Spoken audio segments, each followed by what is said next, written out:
Hi, this is just a quick video on top tips for busy mums when homeschooling.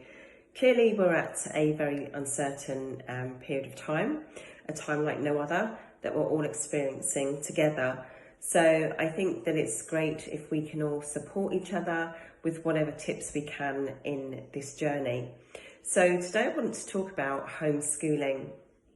And for some of you may be professional homeschoolers, and congratulations, well done on that. I take my hat off to you. But for others like myself, non-professional homeschoolers, this is a new era for us. We have to learn new skills in terms of how to homeschool our children. And I must admit, when I first heard about us having to homeschool them, I was like, oh my goodness, how on earth am I going to have the skills and the knowledge to do this? Especially as I've got 3 children of different ages, age 12, 14 and 18, with very different needs. But what I've learned is that, it's about the support that you can give to your children. It's not about having that in-depth knowledge like a professional teacher of each and every subject. Because, for example, my eldest is, she's practicing or learning to be a professional performer. I have no clue as to, how, from my own knowledge, how I can actually help and support her in a technical way. But certainly from an emotional point of view and looking at just sort of like working through her timetable of tasks, I can certainly give her support that way. But one of the key things for me is about making it fun, and especially for the younger children. My youngest is 12, and I can imagine lots of you have got children a lot younger than that, and you might have more than 3 children. And it's about how do you balance, between all of them and give them equal time.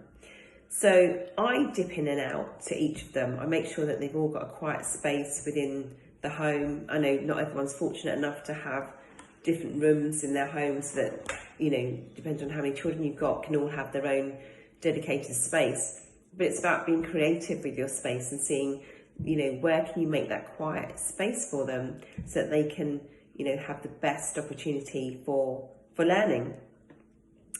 And then, when we're looking at the fun element, like for example with my son, we started off the day today by following the school curriculum. So we started off with assembly.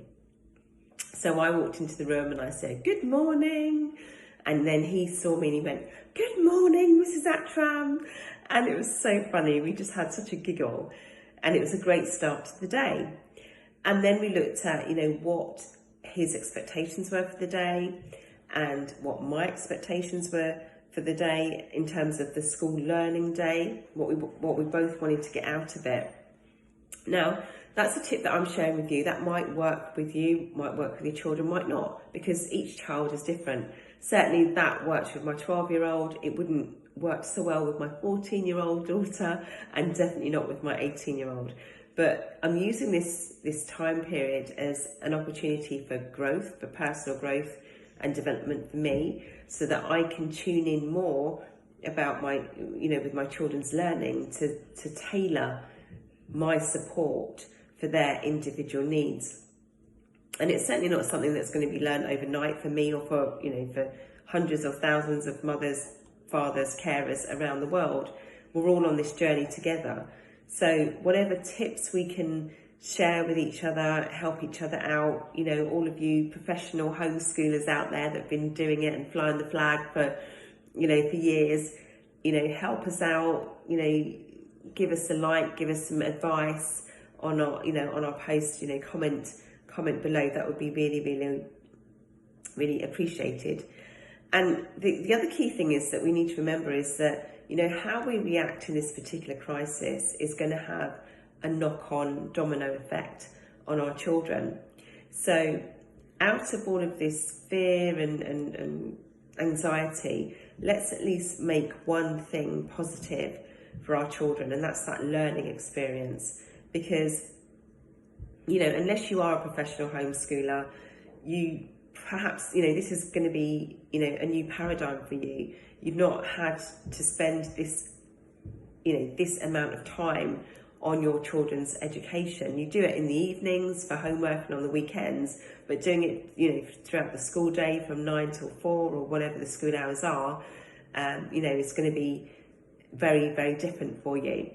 And so one of the other things that I do that the school suggested to all of the parents was that to keep the school day exactly the same. So whatever lessons, our kids would have had at 9 or 11 or whatever the time was, we stick to that. We stick to the lunch times as well. We stick to the break times. And if you're fortunate enough to have a garden, then, at break time, whether it's wet play or dry play or whatever, go out and, spend some time out there with them. It is challenging, especially when you've got more than one child. And, if you're on your own as well, if you're a single parent, it's even more of a challenge for you because you've got your everyday stuff to get on